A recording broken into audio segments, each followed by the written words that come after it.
This morning, Paula read from Matthew, and she finished up with, "Where your treasure is, there your heart will be also."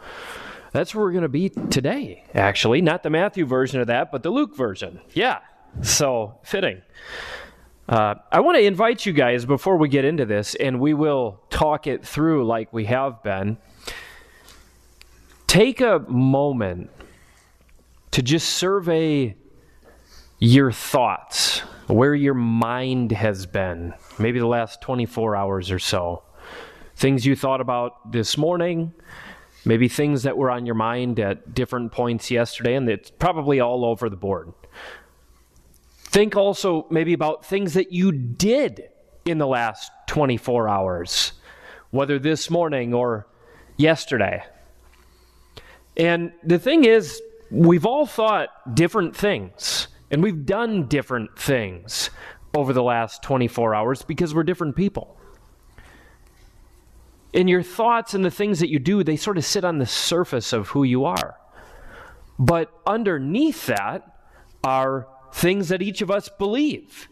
And even though there might be a lot that we believe in common, the thing is, no two of us have exactly the same system of beliefs. All of us believe things that are a little bit different. And what you do and what you think about and the things that you say come from stuff that you believe. Underneath your beliefs, we've all had, different upbringings. We've all had different life experiences that play into our beliefs. But underneath that, we're all human. And there are some things that we share in common in our human experience that have an awful lot to do with the things that we believe. And Jesus comes into the core of who we are as people to change stuff about us that is off. To change things about us that are actually 180 degrees in exactly the wrong direction. And one of those things is the way that we think about life and death. I've said it many times. I'm going to say it again. One of my go-to verses in the Bible comes from Hebrews chapter 2, verses 14 and 15. This is a paraphrase. It says there that we were enslaved to sin by way of the fear of death. We all know that there's a point in time where part of us, but not all of us, leaves this body and crosses over to somewhere else. We don't know exactly what that's like, and that's a scary transition. And the fact that we're afraid of that opens us up to all sorts of sinful tendencies. But I want to read you guys this as we prepare our hearts for where we're going in the book of Luke this morning. It says in Colossians 3, "If then you have been raised with Christ, seek the things that are above, where Christ is, seated at the right hand of God. Set your minds on things that are above, not on things that are on earth. For you have died, and your life is hidden with Christ in God." Your life isn't here right now. It's not inside of your body.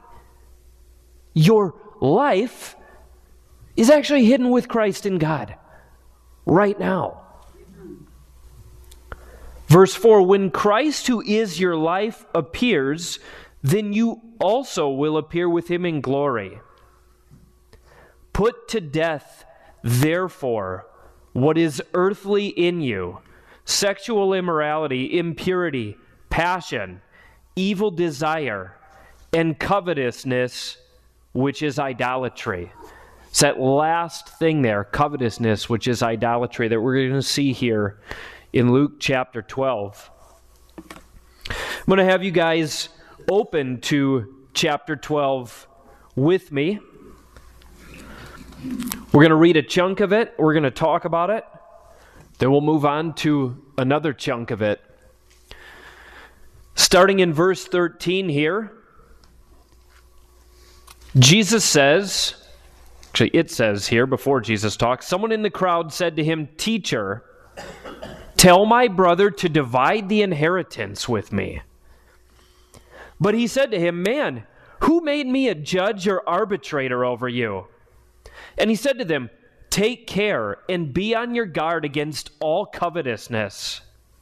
For one's life does not consist in the abundance of his possessions." And he told them a parable, saying, "The land of a rich man produced plentifully. And he thought to himself, 'What shall I do? For I have nowhere to store my crops.' And he said, 'I will do this. I will tear down my barns and build larger ones. And there I will store all my grain and my goods. And I will say to my soul, Soul, you have ample goods laid up for many years.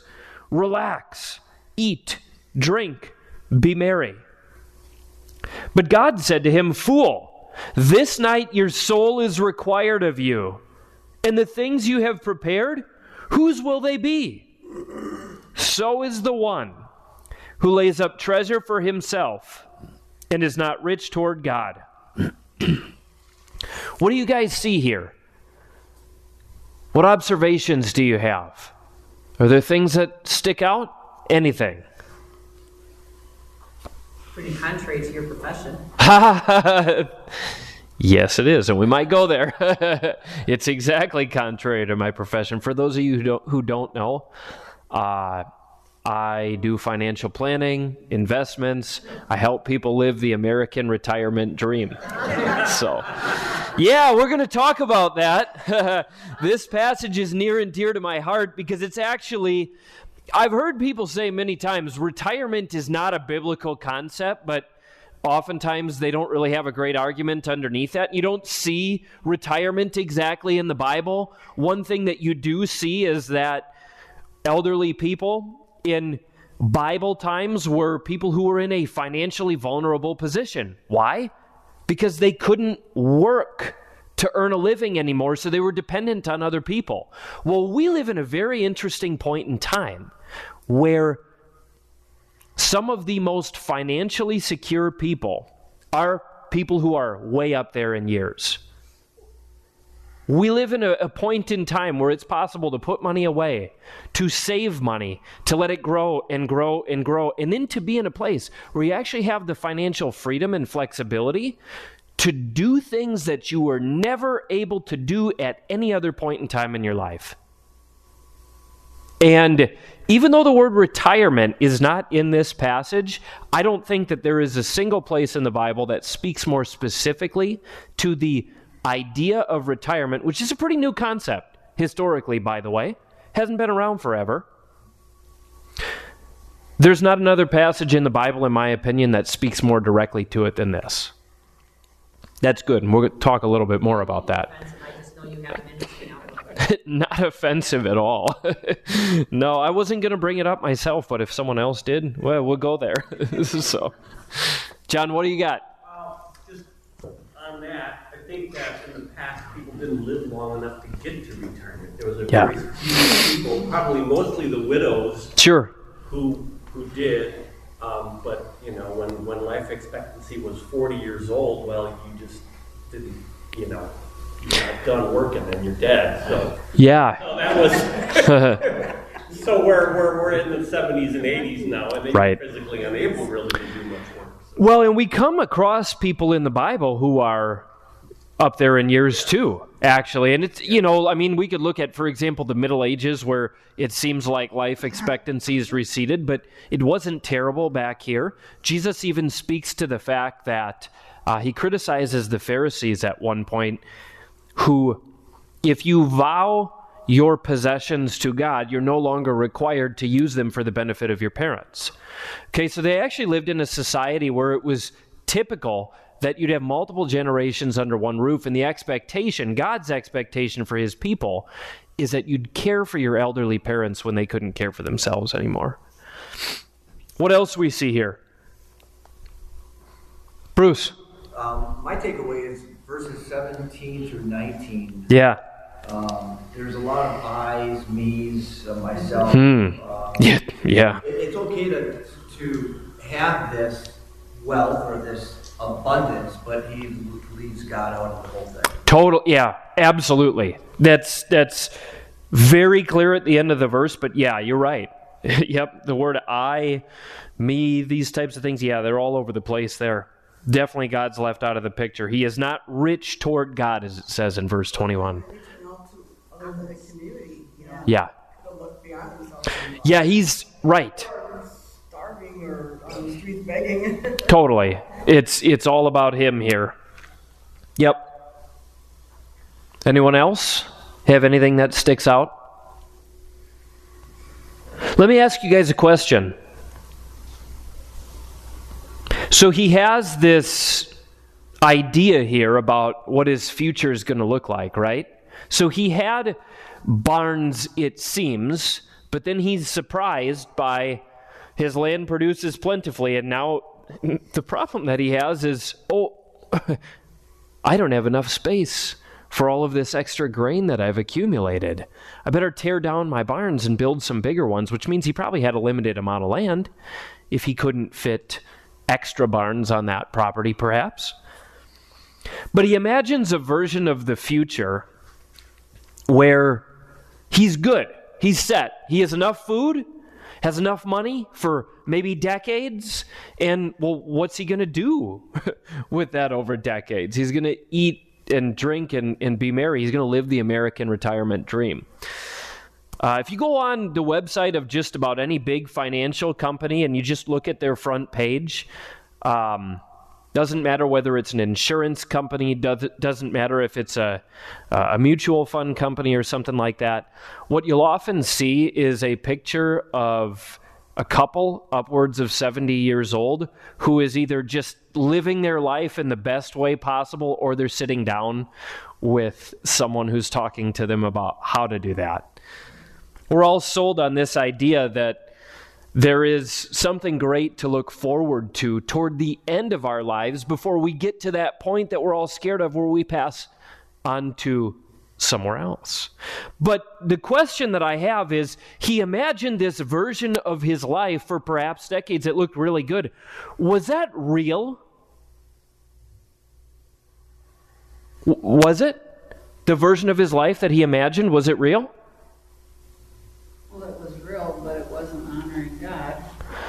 But was it real? I'm actually serious. The version of his life that he imagined, was that version of his life real? No, absolutely not.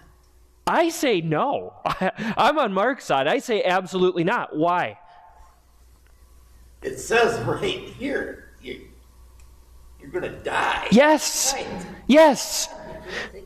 Exactly. So he's here. Yeah, he's living on this timeline of his life. He's here. He's imagining what's beyond.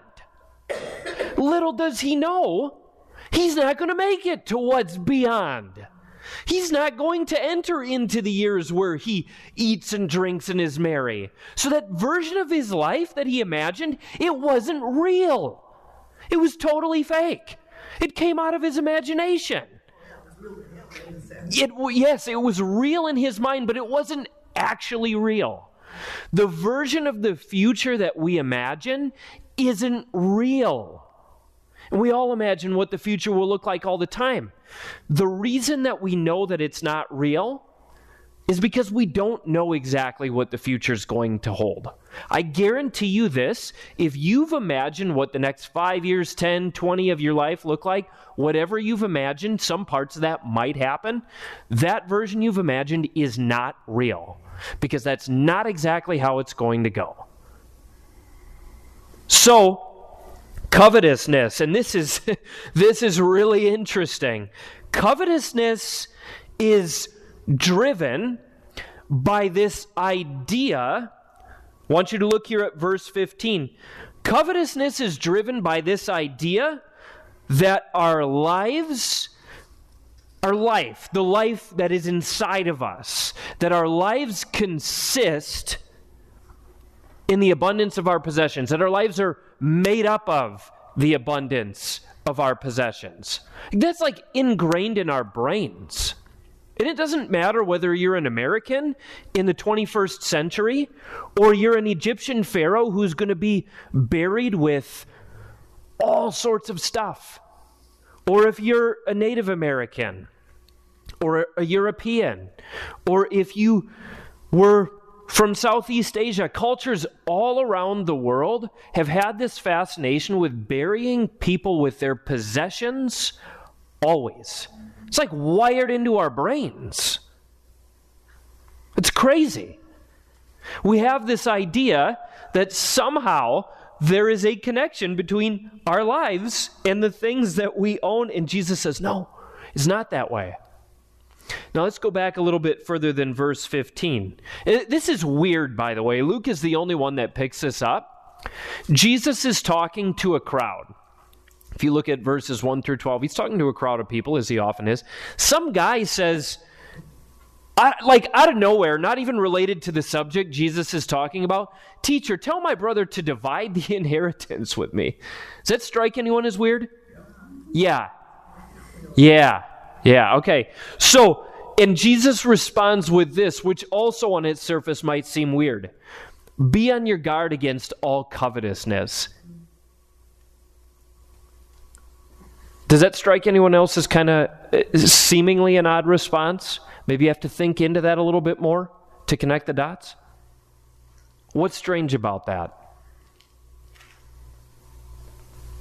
Well, you don't want to have what happened back when he's tearing barns down and building bigger ones. Mm-hmm. You guard against that because it seems to me that, he had the option to share his crops instead of building bigger barns and keep them. Yep. That was a very covetous thing. Well, I'm going to have more. Mm-hmm. And it seems to me that a person like that wants what he wants till he gets it, and then he wants more. Yeah, yes, right. Like covetousness has no limit. So let's define what it means to covet. Does anyone want to throw something out there? We'll get there together. What does it mean to covet? Hoard? Yeah, that would be something that I would say would be related to coveting. Absolutely. Greed? Yep, that's in that whole complex of ideas. Anything else? Jealousy, envy.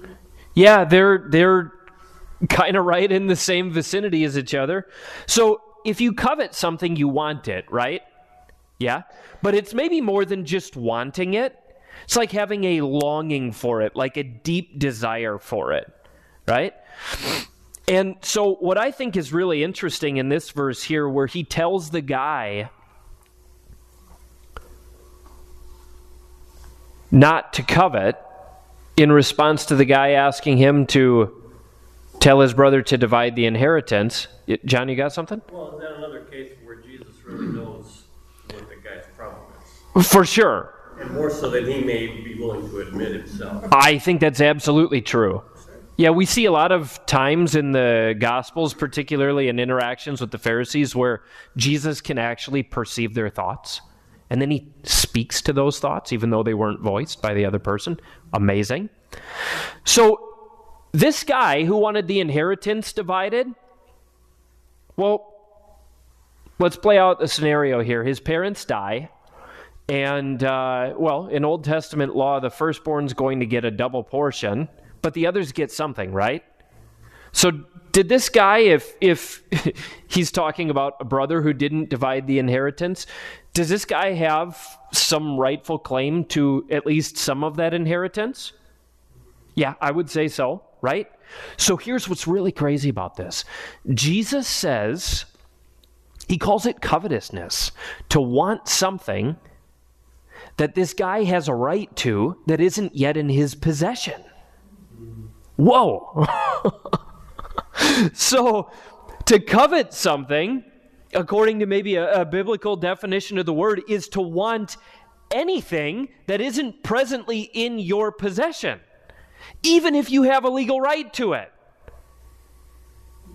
Wow. Isn't that surprising? That sure takes things a whole lot deeper here. And then he goes on, of course, to talk about the spiritual dangers of being given over to covetousness. So in order to covet something, you have to believe a lie. And that lie is going to be tethered to an imagination of what things could be if you had that thing. Give you a real simple example. Let's say that you have someone who wants a fishing boat. Some guy sees that his neighbor has a fishing boat. He covets the fishing boat. Not necessarily his neighbor's fishing boat, but a similar fishing boat. Well, he doesn't just want it, and that's the end of it. Almost certainly he has imagined, well, if I had that fishing boat, what would I do with that fishing boat? What lakes would I go on? Where would I go fishing?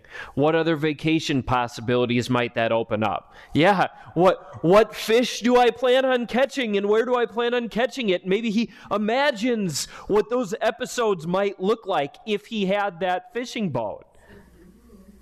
When we covet something, there is always a version of the future that we imagine that sits underneath that coveting, but that version of the future does not exist. It isn't real because we don't know how the future is going to play out. And Jesus speaks to this man in the parable. Fool, this night your soul is required of you, and the things you have prepared, whose will they be? Your soul, that part of you that has life in it. The breath of God breathed into man who's formed from the dust of the ground. That part of us that's alive that's going to go somewhere else, possessions aren't going to come with. We're going to come disconnected from them. And when we do, well, what's going to happen with those possessions? We're going to look a little further here now. I'm going to read verses 22 through 34. And he said to his disciples, therefore, we see that word therefore, it means we're going to pull from ideas that we just talked about in verses 13 through 21. He said to his disciples, therefore I tell you, do not be anxious about your life, what you will eat, nor about your body, what you will put on. For life is more than food, and the body more than clothing. So, when we think about coveting things, and we think about possessions, and we hear the word possessions in this passage, I think what comes to mind for us is like computers and cars or things like fishing boats, stuff like that, right? Jesus is talking about food and clothing here. Like things that we need to survive. He's telling us not to be anxious about those things, about the things that we need for survival. Why? Because life is more than food and the body more than clothing. What's going to happen to you if you don't have clothes and if you don't eat for an extended period of time? What's going to happen to you? Yeah, right. You're going to die. Yeah. And so he's telling us life is about more than food, and the body is about more than clothing. Even though we know that if we don't have those things, we're going to die. So what kind of life is it that he's talking about? What do you guys think? Eternal. Yeah. He's not talking about our lives here on earth. He's talking about the piece of us on the inside that's going to live on beyond what happens in this world. We're all going to live on somewhere, one place or another, right? There's two options. He's talking about that life that's inside of us, which, remember, if you're in Christ, it's actually hidden with Christ in God right now, even though that's a tough paradigm for us to accept. Consider the ravens. They neither sow nor reap.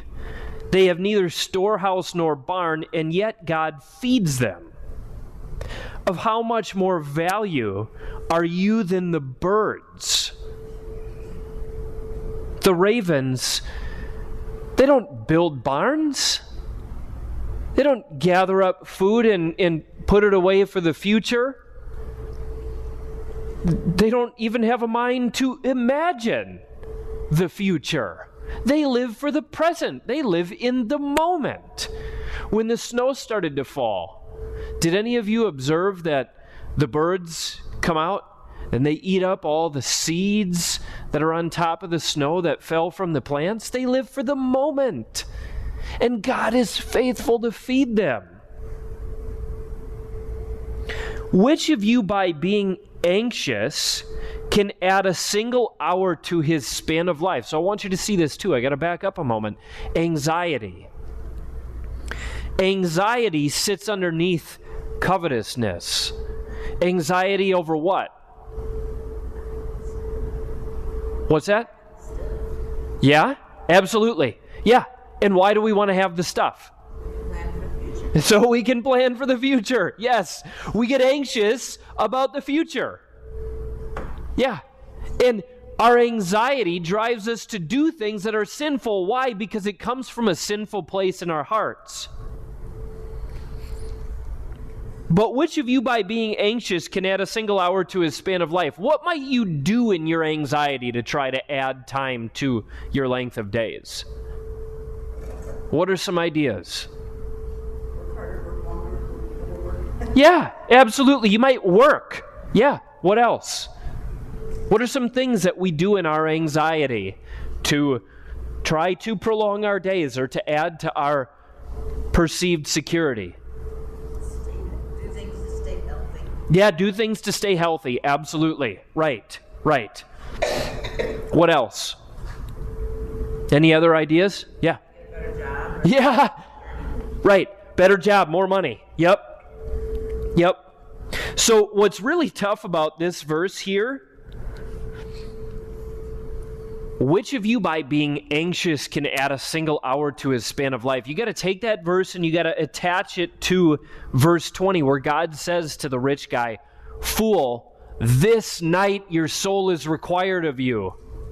Hey, God's saying, I had a date and time fixed on the calendar where I was going to pull your ticket, and that was going to be it.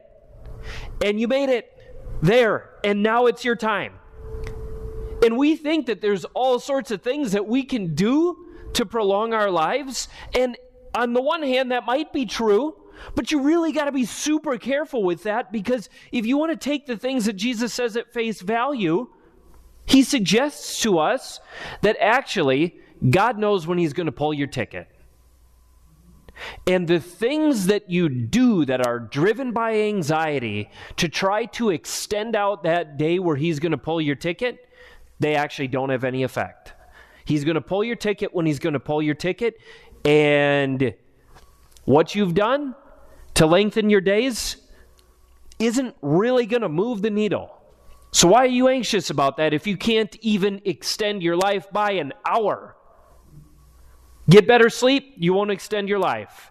Eat better food, you won't extend your life. Now, get sleep and eat healthy, because your body is the temple of the Holy Spirit, and God gave it to you so that you could use it for his glory.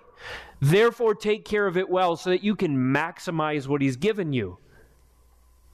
But make no mistake, the reason that you take good care of yourself is so that you can use his body, your body, for his purposes, not actually so that you can extend the length of your days. Because he knows the date, it's on his calendar. He knows the hour, he knows the minute. And when that time comes around, he's going to pull your ticket.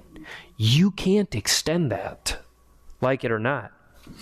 Verse 26, if then you are not able to do as small a thing as that, if you can't do as small a thing as extending your life by an hour, why are you anxious about the rest?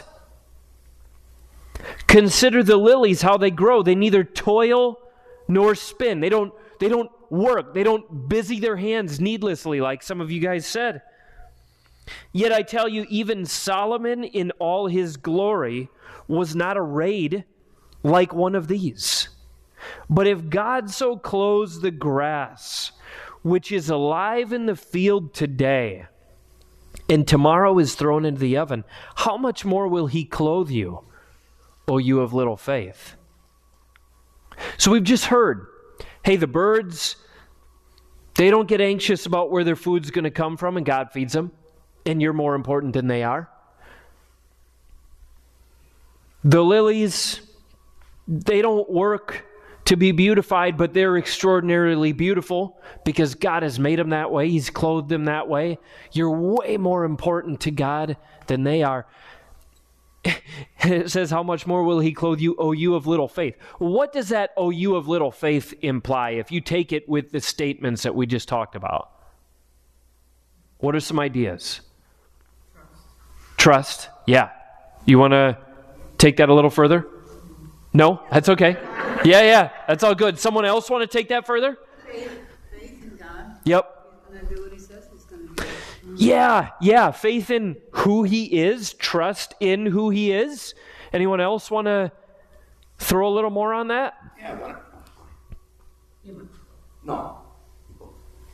Well, I think when you trust the Lord, it's the opposite of what Eve did in the garden. It's the opposite of what the Israelites did in the wilderness. And it's the opposite of what we do when we feel that if I just had a better job, if I just had a better spouse, if I just had more money, if I just had better health, if there's something that God isn't giving us that we needed, then things would be better. Instead of trusting him that he gives us to this minute and date, he gives us all things that we need. Yeah. Yep. Yes. Well, when I read from Job 1 this morning, I didn't know you were going to do a sermon on it. Naked from my mother's womb I came. Yep. And naked I will go. Yeah. And everything I have came from you. It belongs to you. Doesn't do me any good here. Yep. Yeah. And so we're talking about a kind of a combination of a few things here. And it all really comes back to, if we're looking at it through the lens of what Jesus is talking about here, who do you believe God is? And let's go further, because part of that has to do with who you believe you are.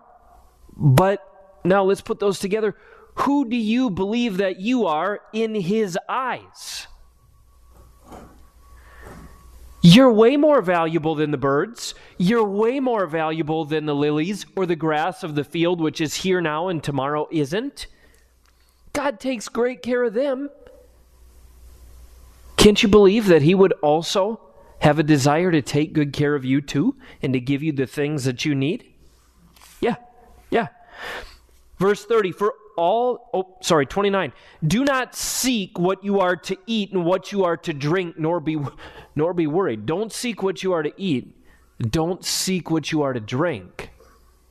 Don't be worried about that. We're to be a people who are different from the world around us. For all the nations, when you see this word for here, sometimes it works like the word because, okay? Don't worry about those things. Don't seek those things. Why?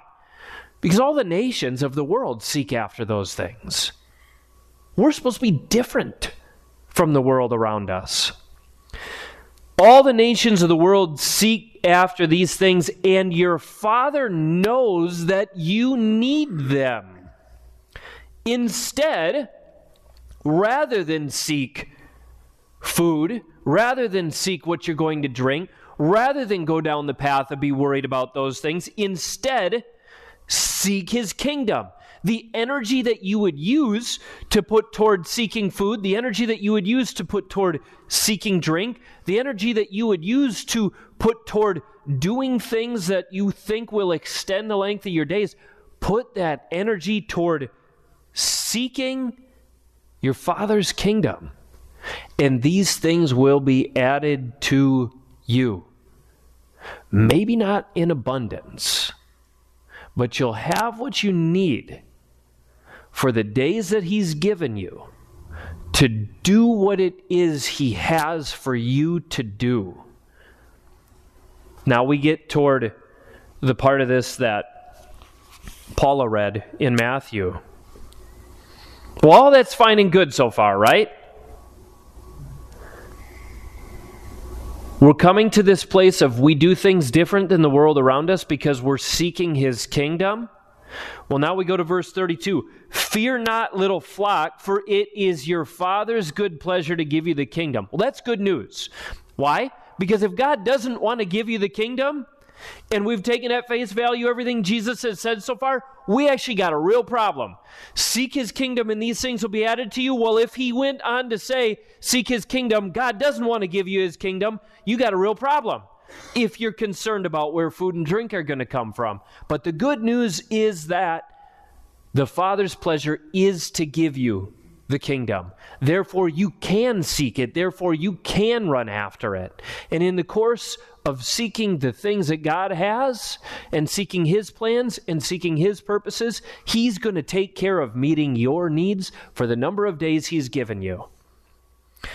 Here's where it gets tough. Sell your possessions and give to the needy. Provide yourselves with money bags that do not grow old, with a treasure in the heavens that does not fail, where no thief approaches and no moth destroys. For where your treasure is, there your heart will be also. Oh boy. Yes. We don't know if Zacchaeus sold everything. Seems to suggest in that passage that maybe he didn't. Passages like these are really, really tough because on the one hand, Jesus says, take my yoke upon you. My yoke is easy, my burden is light. And on the other hand, there's things that he says to us that are actually harder than things that are said anywhere else in the whole Bible.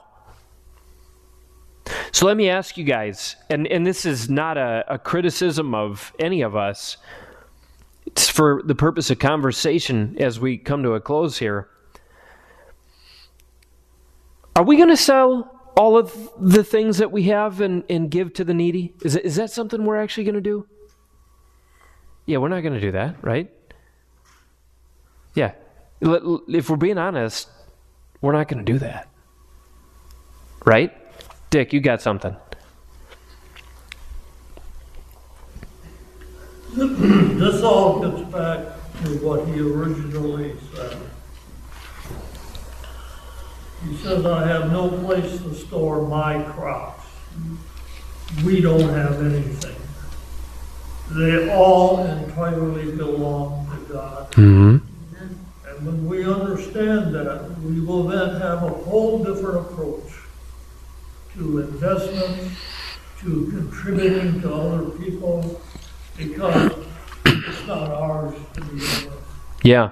And this is tough in the world we live in today to try to keep that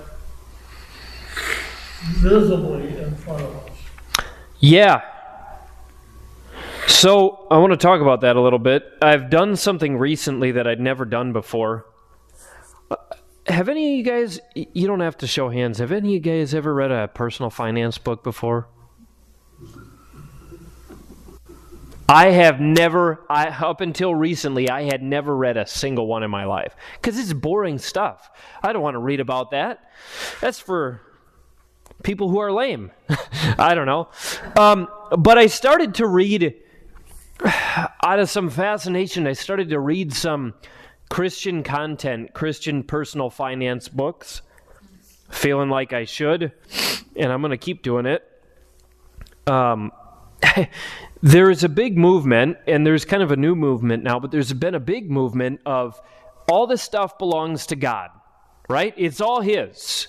He's in charge. Therefore, we do what he says with his money. I'll tell you this, not a single person who wrote any of those Christian finance books who says that, not a single one of them ever sold and gave away everything that they had and voluntarily became homeless. No one did that. I haven't done that. You guys haven't done that. We don't do that. Now, I'm not saying we shouldn't do that, but we don't do that. And one of the things that has happened is that there's actually a lot of teaching that skirts around this thing of Jesus saying, get rid of it all, divest yourself of it all, give to the needy, to say, well, actually, we're supposed to be very generous. All this stuff is God's, but people don't really talk to that. And the reason that I asked that question of, are we going to do this? And thankfully, I got truthful answers from people who said, no, we're not going to do this. We're not actually going to do this, apart from an extraordinary movement of God upon our lives. Now, I want to tie back to where we were last week. I left off with saying, in essence, how much of Jesus do you want? Do you want a little bit more of him? Do you want a lot more of him? Or do you want 100 times more of him than you have right now? And if you do want 100 times more of him than you have right now, what you need is you need to encounter him in a real up close and personal way. You need him to break through in your life. And so I said, pound on the gates of heaven. Ask for that. Doesn't matter how many times. Keep going. Keep asking. He just might actually do that for you. And if he does, wouldn't that be extraordinary? Now, here's something you got to know. There are a lot of people in the Bible whom, when the Spirit of God came upon them, they became homeless. There are a lot of people who, when the Spirit of God came upon them, they became vagabonds, consumed with a passion to run full speed after his kingdom. And they threw off everything else. They threw off possessions. They threw off their house. They threw off money. They didn't care about where their next meal was going to come from, because they were so consumed with a passion to pursue the kingdom of our God in the second coming of Christ. Now, there are also a lot of people in the scriptures who God's Spirit was upon them, he was working on them, he was doing things with them, and they had abundant possessions. But think about this. Jesus is grown up in Galilee. He's the son of the carpenter. He has brothers and sisters. He goes down at the beginning of his public ministry to be baptized by John the Baptist. Okay? Strange, that might sound. He's the Son of God, and it says that after he is baptized, does anyone know what happens next? Yes. Yep, two things here. Yep. The Spirit comes down on him, it says, like a dove, in bodily form.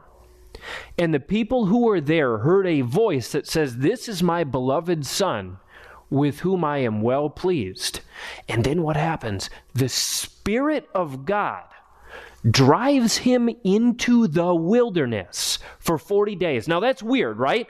Jesus is the Son of God, and yet he's receiving more of the Spirit of God? You go make sense of that somewhere else. I don't want to talk about that right now. We can sometime. We just don't have time for it. So the Spirit of God comes upon Jesus. That's the beginning of his ministry. And the first thing that he does is he goes into the wilderness for 40 days. He doesn't eat. He doesn't drink. And he's not the first person in the Bible who did this. Elijah did that. Moses did that. Where if you read what it says in the law, Moses might have done it for 120 days in different segments of 40 days and 40 nights, all in one crack. When the Spirit of God comes upon a person, strange things sometimes happen. And it says in Luke chapter 4, Jesus returned to Galilee. And I imagine that when he came back to Galilee, he probably looked a little bit different. He probably acted a little bit different. This was already the guy who may have been the bastard child, supposedly. This is the guy who there's stories and rumors about. Oh, they think that he might be the Son of God. This is the carpenter's son, who they think might be the Son of God. Spirit comes upon him. He goes away for 40 days into the wilderness, and he comes back. He probably looked pretty strange to the people around him. And that began for the last few years of Jesus' life, that was the beginning of a life of homelessness for him. He never had a stable roof over his head. Didn't know where his next meal was going to come from. He was hungry often.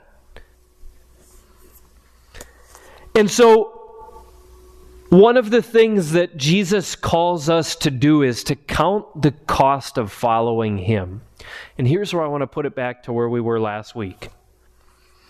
If you are in a place where you want exponentially more of Jesus in you, on you, around your life than you have right now, if you're in a place where you're like, yes, actually, I am going to spend the rest of my days asking for just unlimited Jesus breakthrough inside of me, on my life. If you're there, you got to count the cost. Because if he answers that prayer, and if he multiplies Jesus on you times 100, times 1,000, he will change you. You won't be the same. And he might change you in ways that bring you to a place where you actually forsake your possessions, where you don't care where your next meal is going to come from. He might bring you to a place where you are so consumed with the pursuit of the kingdom of God that you throw off everything else. You don't even worry about whether or not you're going to die in the pursuit of that. And we know that he's going to move in some pretty extraordinary ways in his people before he comes back. And my expectation is that there will come a point in time where his Spirit acts upon his people to such a degree where his people actually do throw off all the stuff that they have, give to the poor, give to the needy, where his people don't know where the next meal is going to come from, and his people just throw their whole lives at the pursuit of his kingdom.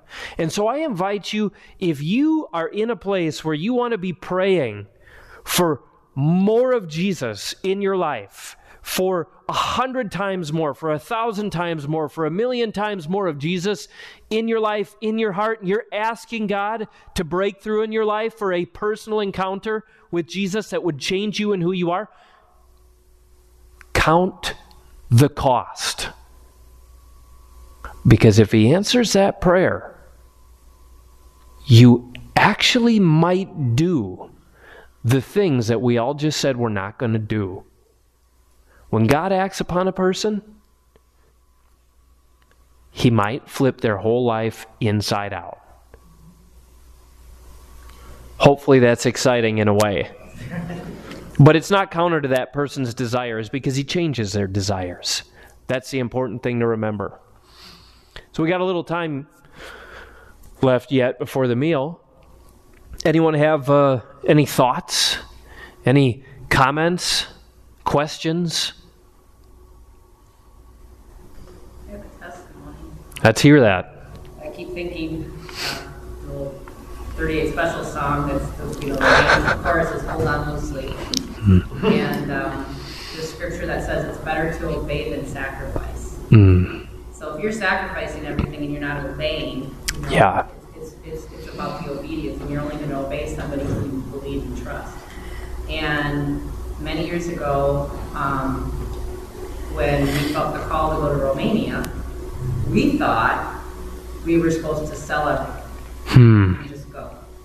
And we were going to sell everything we had, we were going to sell our house, and we were going to go, and whether we didn't know what was going to happen. And so we tried. And the house didn't sell.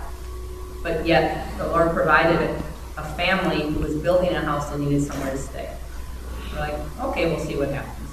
So they stayed in our house. We got rid of just about everything, and we went over there. And we didn't know exactly what we were doing. We didn't know anything. We had kids. I was pregnant.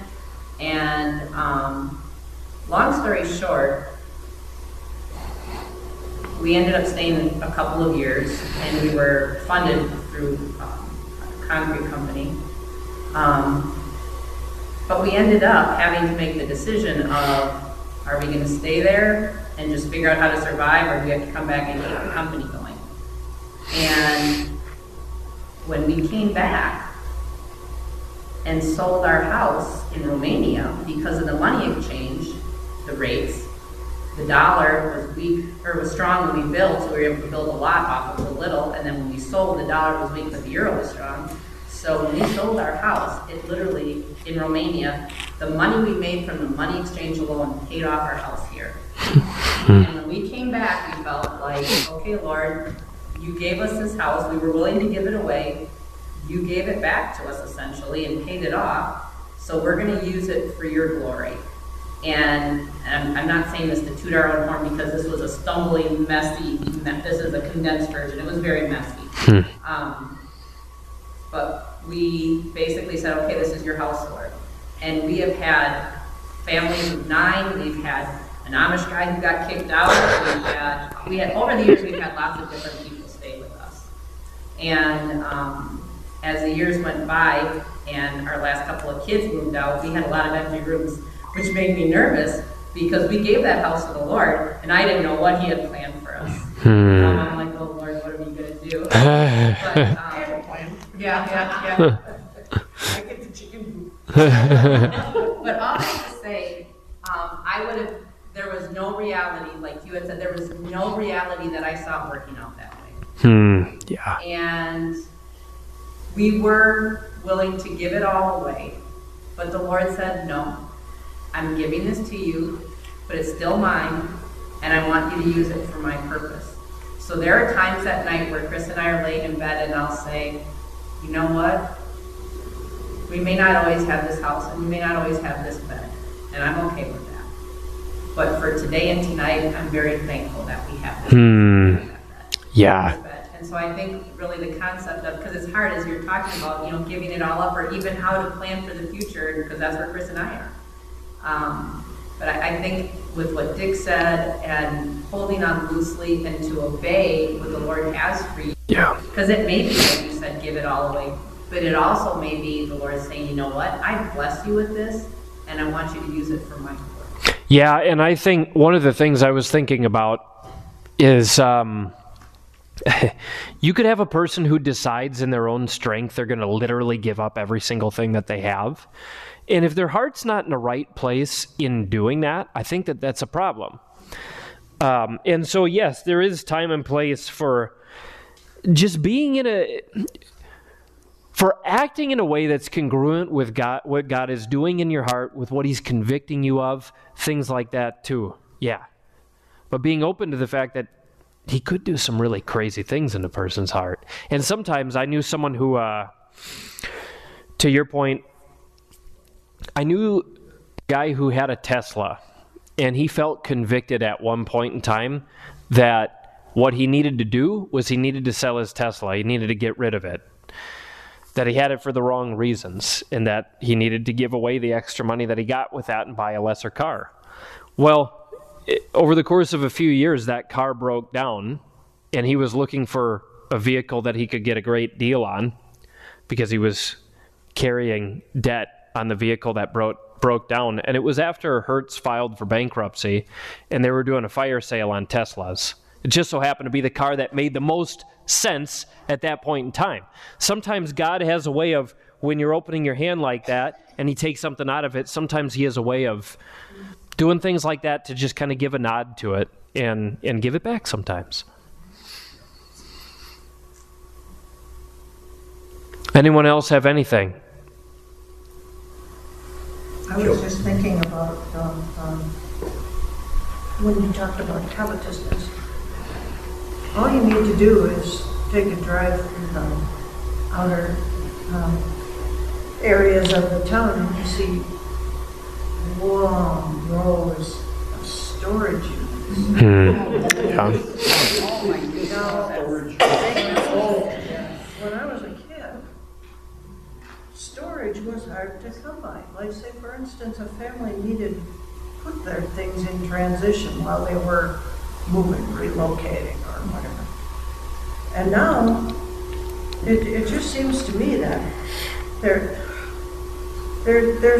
whole cities that could be made of storage lockers. And then there are ads where there will be, well, so-and-so is delinquent on this number of storage lockers, so we're going to sell it off as like a rummage sale out of the storage locker.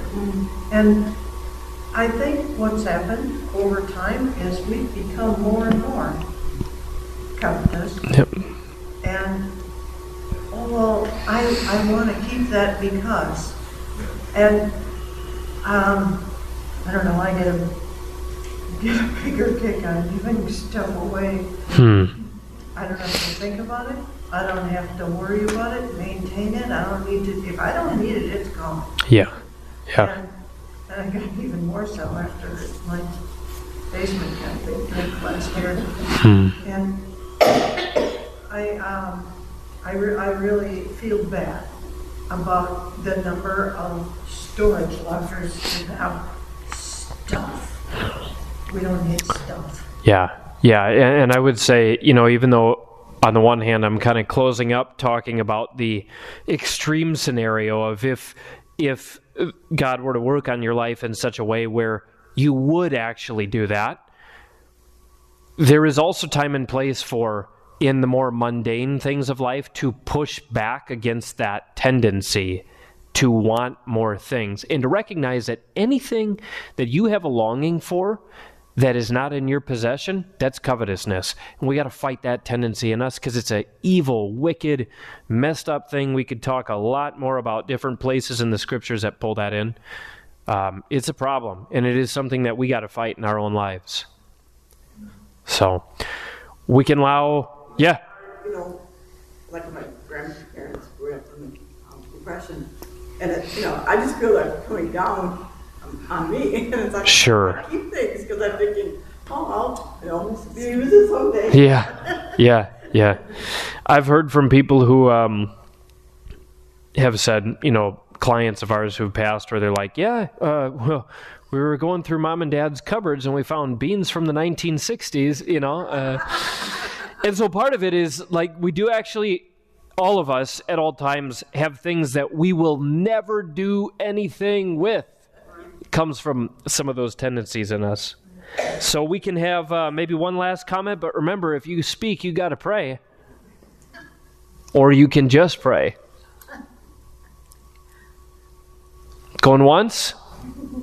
Going twice? No takers? I'll pray. Oh man, we got 3 here. Okay. We got to divide up some duties. Did you have something you wanted to say? Because someone else could pray if we got volunteers. No. Are you sure? Did you have a comment? Well, I was just going to incorporate the weather, It's just, Of course. we love That's what you do. weather, right? I mean, Yeah. thanks, Father, we just thank you for where we live, that we experience the ups and the downs and the warms and the colds and the beauty, just that you can turn water into a beautiful little crystal and pile it or not, or blow it around or not. But it teaches us